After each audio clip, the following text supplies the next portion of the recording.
In this video, I will show you how to delete version history in Google Sheets. First, open your file in Google Sheets.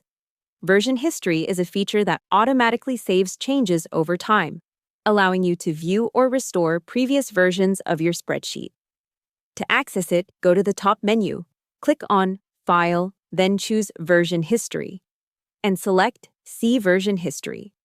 You'll see a panel on the right with a list of saved versions. Now, here's the important part. Google Sheets does not allow you to completely delete version history for a file. This is built in to protect your data and keep a record of changes. However, there are a couple of workarounds if you want to remove past history. One option is to make a fresh copy of the file. Go to File, then click Make a Copy. The new file will not include the detailed version history from the original, giving you a clean start. So while you can't directly delete version history in Google Sheets, creating a new copy is the best way to reset it. Hope the tutorial was helpful, subscribe to my channel, and see you in the next video.